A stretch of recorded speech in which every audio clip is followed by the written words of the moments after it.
Merci. La parole est à notre collègue Jérôme Bignon pour le groupe Les Indépendants, République et Territoires.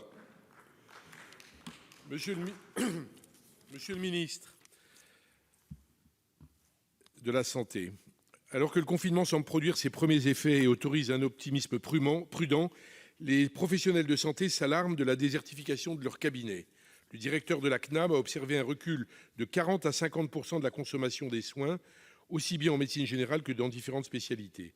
Vous l'avez vous-même souligné récemment. La filière cancérologie est particulièrement touchée. Dans la Somme, aucun dépistage de cancer du sein n'a été effectué depuis le début du confinement. De nombreux patients renoncent à se rendre aux urgences par peur de la contagion. Le président des chirurgiens de la PHP a observé une chute de 74% des appendicectomies dans l'établissement parisien. Les victimes d'AVC, d'infarctus, les malades du diabète, mais également les personnes atteintes de troubles psychiatriques voient leur état s'aggraver. De nombreux praticiens appellent à une réévaluation de l'urgence des soins déprogrammés.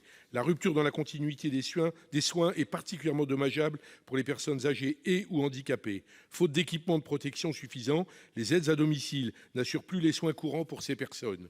Dans les maternités, le dépistage néonatal, réalisé au 3e jour après la naissance, permettant une prise en charge précoce de 5 maladies graves, est désorganisé faute de portage postal efficace. Des retards de vaccination sont aussi observés chez les nourrissons et les jeunes enfants.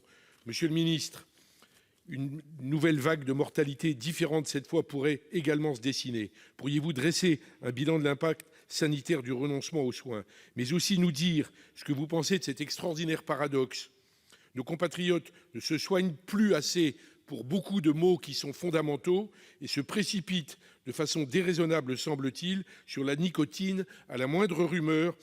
Alors que diabétiques, hypertension, vaccins devraient se soigner, ils préfèrent discuter de la nicotine. Y a-t-il un bénéfice à choisir ce nouveau sujet de conversation?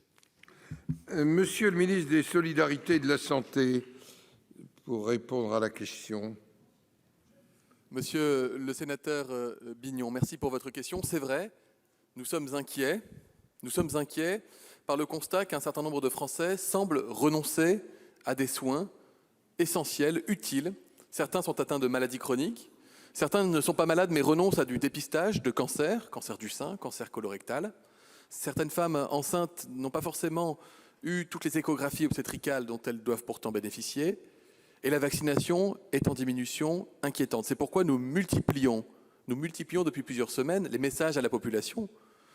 La possibilité d'aller voir son médecin est une dérogation totale à l'obligation de rester chez soi. C'est-à-dire que pour aller voir son médecin, on peut se déplacer. Par ailleurs, la télémédecine a été mise en place très tôt, très vite. Nous avons dépassé la semaine dernière le seuil du 1 million de consultations réalisées en télémédecine. C'est aussi une solution qui peut être proposée par les médecins lorsqu'ils ne souhaitent pas nécessairement que leurs patients se déplacent.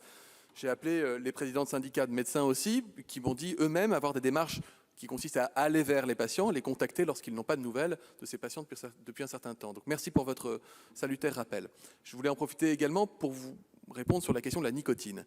Une équipe de chercheurs français a effectivement écrit un article scientifique intéressant, une étude observationnelle qui tente à montrer qu'il y a moins de malades dans la population consommatrice de nicotine, en l'occurrence de fumeurs, que dans le reste. Mais attention, et vous avez raison de le souligner, attention, ça ne veut pas dire que le tabac protège, le tabac il tue. Il y a plus de 70 000 morts par an, bien réelles, liées au tabac, la consommation de tabac dans notre pays. Par contre, ça veut dire qu'une piste intéressante, parmi d'autres pistes de recherche clinique, consisterait à essayer de comprendre par quel mécanisme biochimique la nicotine pourrait en elle-même être un marqueur de lutte contre ou de résistance face à cette maladie. J'attire vraiment l'attention de nos concitoyens, parce que vous avez raison de le rappeler, ils sont prompts à aller se précipiter parce qu'ils ont peur, ils sont inquiets, ils n'ont pas toutes les réponses. Des études cliniques sont désormais en cours de construction, vont être menées par des équipes universitaires de grand talent, de très grand talent, dans les hôpitaux français, permettant de comprendre,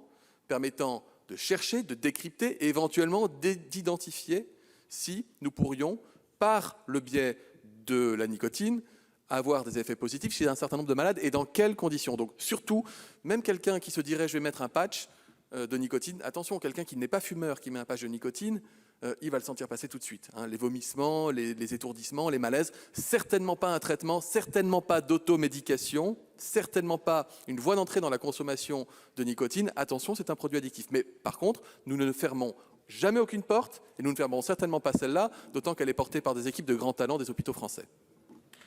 Merci.